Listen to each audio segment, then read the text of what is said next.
venture স্কুলটো আমাৰ অসমৰে ডাঙৰ সমস্যা হয় এতিয়া সেইটো সমাধান কৰিবৰ কাৰণে বিটিআৰ চুক্তিত আমি 6.3 দফাত এটা ক্লজ আছে আৰু সেইমতে অসম চৰকাৰৰ মুখ্যমন্ত্ৰী ডাঙৰীয়াৰ লগত কথা বতৰা চলি আছে আৰু তেখেতে আমাক সম্পূৰ্ণভাৱে আশ্বাস দিছে যিহেতু এই অঞ্চলৰ স্কুলবিলাক বহুত পিছতে স্থাপন কৰা বা ট্ৰাইবেল এৰিয়াৰ স্কুলবিলাক বহুত পিছতে স্থাপন কৰা সেই স্কুলবিলাক স্পেচিয়েল কনচিডাৰেশ্যনত কিবা এটা কৰিব পৰা যায় নেকি ইয়াৰ কাৰণে এটা হাই পাৱাৰ কমিটি গঠন কৰি দিছে আৰু আমি আশা কৰি আছোঁ এতিয়াও কি সেই স্কুলবিলাক সেই বিদ্যালয়বিলাক আমি অতি শীঘ্ৰে প্ৰভিন্সিয়েলাইজ কৰিব পাৰিম আৰু আমাৰ ছাত্ৰ ছাত্ৰীৰ কাৰণে যিটো বিদ্যালয়ৰ নাটনি হৈছে এইটো আমি পূৰা কৰিব পাৰিম এই এটা স্পেচিয়েল দিনত আমাৰ ভাৰতৰ প্ৰাক্তন ৰাষ্ট্ৰপতি যাৰ নামত আজি আমি শিক্ষক দিৱসটো পালন কৰি আহিছোঁ তেখেতৰ স্বৰ্গীয় আত্মাৰ প্ৰতি মই শ্ৰদ্ধাঞ্জলি জনাইছোঁ মই নমস্কাৰ জনাইছোঁ আৰু ইয়াৰ লগতে আমাৰ ভাৰতবৰ্ষৰ অসমৰ আৰু বড়োলেণ্ডৰ সকলো শিক্ষাগুৰুলৈ মই আজি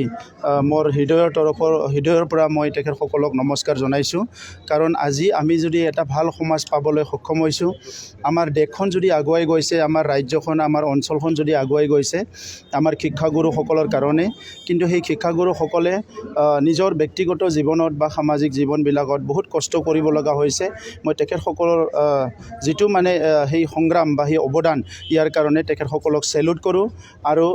শিক্ষকসকলক ঈশ্বৰে সদায় ভালে ৰাখক মই সেইটোকে প্ৰাৰ্থনা কৰিছোঁ আমাৰ বড়োলেণ্ড অঞ্চলৰ যিখিনি শিক্ষকসকল তেখেতসকলক সন্মান জনাই আমাৰ চৰকাৰ গঠন হোৱাৰ পিছতে আমি কিছুমান ঘোষণা কৰিছিলোঁ আৰু সেইখিনি আমি ইমপ্লিমেণ্ট কৰিবলৈ গৈ আছোঁ আৰু যিখিনি আমাৰ ৰিটায়াৰ্ড শিক্ষক আছে তেখেতসকলকো আমাৰ নতুন শিক্ষানীতিত আমি জড়িত কৰিব বিচাৰিছোঁ কাৰণ তেখেতসকলৰ যিটো 30-40 বছৰৰ অনুভূতি